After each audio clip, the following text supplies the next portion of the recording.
Assalamualaikum warahmatullahi wabarakatuh. Pemirsa, selamat berjumpa kembali di channel Analisa Stroke. Analisa yang berbasis pada pengalaman saya sembuh stroke. Pada bagian ini, saya ingin mengangkat tentang masalah pengobatan alternatif dan herbal. Seperti yang kita ketahui, bahwa selama ini mengenai stroke, kita mengenal dua pengobatan. Ada pengobatan medis dan ada juga pengobatan alternatif atau herbal. Apakah itu salah? Tidak. Kedua-duanya tidak salah. Hanya bagaimana kita menseleksinya, itu saja persoalannya. Pada masalah pengobatan medis tidak ada persoalan karena kita sudah paham bahwa itu adalah jalan yang benar. Yang kedua adalah jalan pengobatan alternatif atau herbal. Ini yang harus kita seleksi betul, karena apabila kita tidak menseleksinya, yang akan terjadi malah kontraproduktif. Salah satunya adalah banyaknya orang-orang yang mencari peluang bisnis dari stroke, tetapi tidak bertanggung jawab, cenderung pada pembohongan publik. Misalnya, ada orang yang masuk ke sebuah yayasan pengobatan dan disaksikan banyak orang, bahkan kemudian diupload di video dan seterusnya. Terlihat ketika masuk dia terpincang-pincang. Beberapa jam kemudian atau beberapa waktu kemudian dia keluar dengan gagahnya seperti orang normal berjalan. Nah, apabila Anda melihat kasus seperti ini, maka saya dapat memastikannya bahwa itu adalah fata morgana, sebuah tipuan yang kita tidak paham bagaimana cara itu dilakukan, sehingga banyak orang tertipu akibatnya. Kemudian banyak juga testimoni-testimoni yang abal-abal menurut saya, karena sembuhnya di mana, kemudian dia mengatakan obatnya apa, ya kan? Testimoni-testimoni itu sungguh menyesatkan, karena sebetulnya dia sembuh stroke. Tetapi karena ada promosi barang atau komoditas tertentu yang terkait stroke, maka dia mengatakan bahwa dia sembuh akibat obat tersebut. Padahal tidak seperti itu adanya. Ini juga kita harus hati-hati menyikapinya. Lalu bagaimana cara kita untuk mengetahui bahwa obat herbal atau alternatif itu tidak abal-abal? Yang pertama adalah kita harus berpatokan pada variabel yang saya katakan tadi. Misalnya tentang saraf. Saraf itu sudah dapat dipastikan dokter akan memberikan kita obat vitamin atau penguatan saraf. Kemudian bagaimana alternatifnya? Alternatifnya sudah barang tentu adalah bagaimana cara agar dapat membangkitkan saraf itu. Salah satu yang saya sampaikan adalah akupuntur. Akupuntur bisa untuk membangkitkan enzim-enzim. Kemudian adalah dengan cara memperbaiki kualitas darah. Dalam kualitas darah yang kental atau juga mengandung gula yang terlalu banyak, maka saraf akan sulit bermanuver.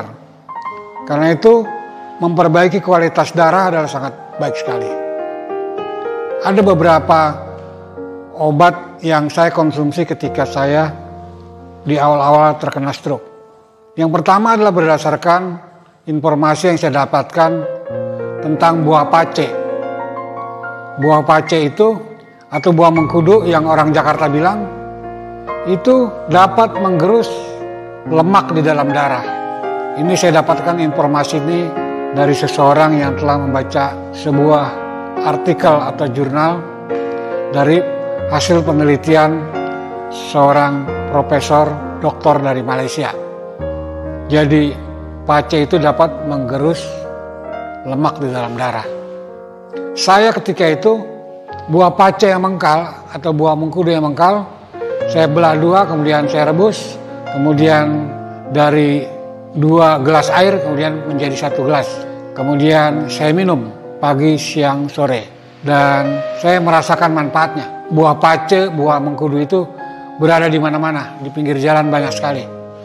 Jadi bisa kita konsumsi itu. Kemudian ada daun salam. Daun salam seperti ini ceritanya. Orang Betawi, orang Jakarta biasanya, bila mereka memasak nasi uduk itu ditaruh daun salam. Sehingga nasi yang tadinya keras menjadi lembut. Dari situ saya berpikir bahwa dampak dari daun salam itu terhadap perbaikan kualitas darah baik. Dan lagi pula sudah ramai orang membicarakan tentang daun salam.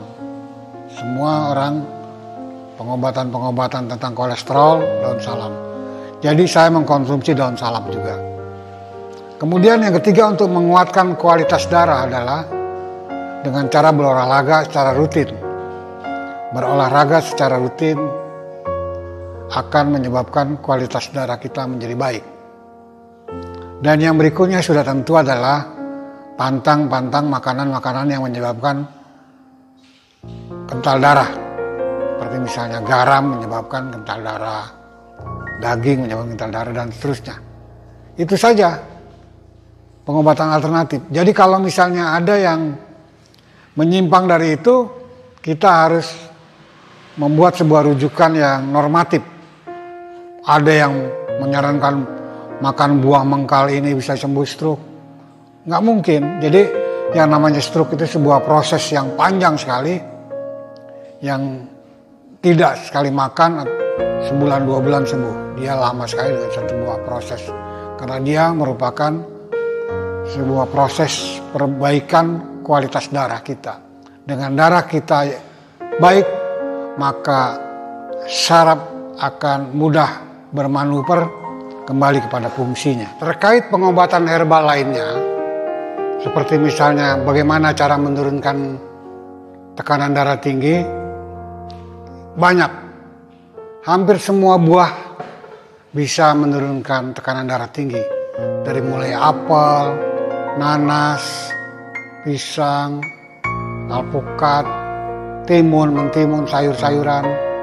Sayur-sayuran semua cenderung menurunkan tekanan darah tinggi. Logikanya mudah, karena makanan-makanan itu kaya serat dan akan melancarkan peredaran darah di pembuluh darah. Berbeda dengan makanan yang mengandung lemak jenuh.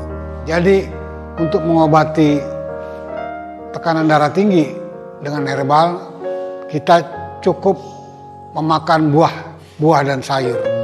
Banyak orang merekomendasikan untuk mengurangi tekanan darah tinggi minum, makan mentimun atau membuat jus timun. Itu baik.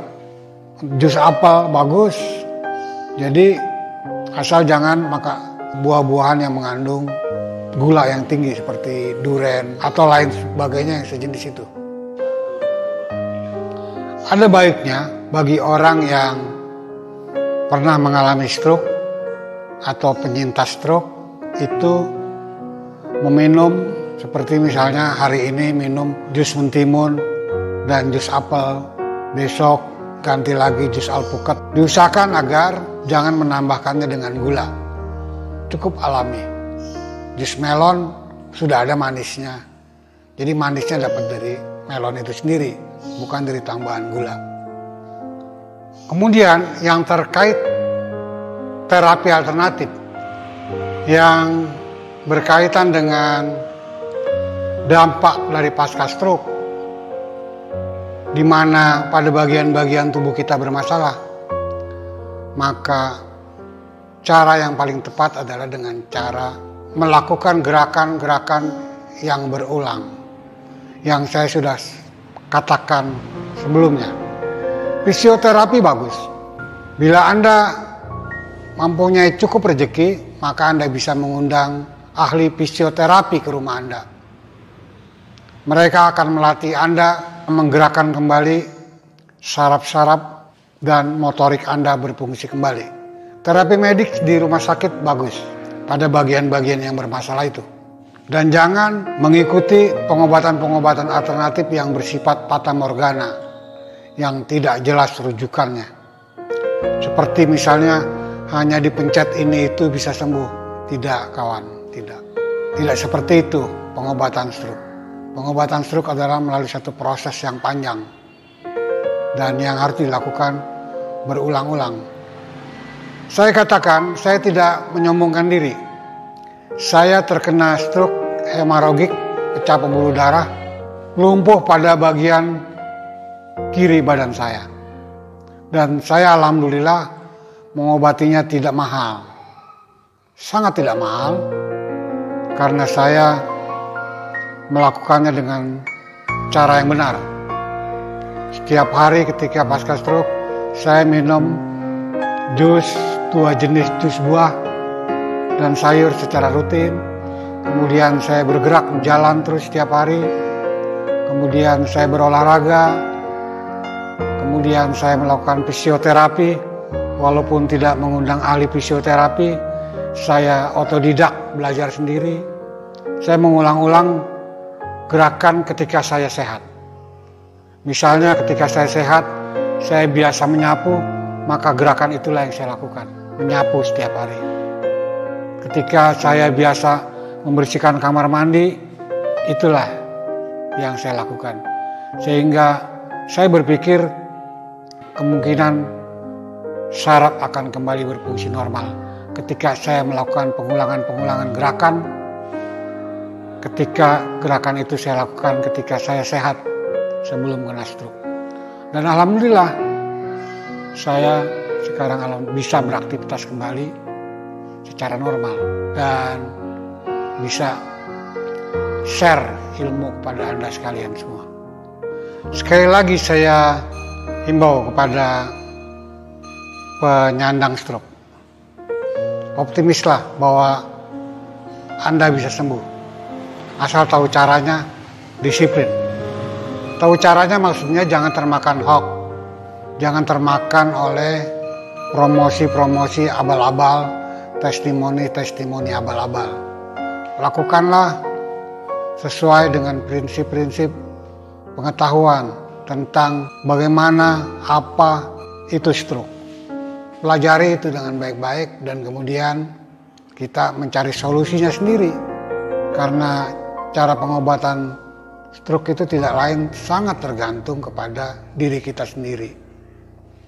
Saya kira saya cukupkan untuk bagian ini. Sampai ketemu di bagian lain pada cerita-cerita stroke berikutnya. Assalamualaikum warahmatullahi wabarakatuh.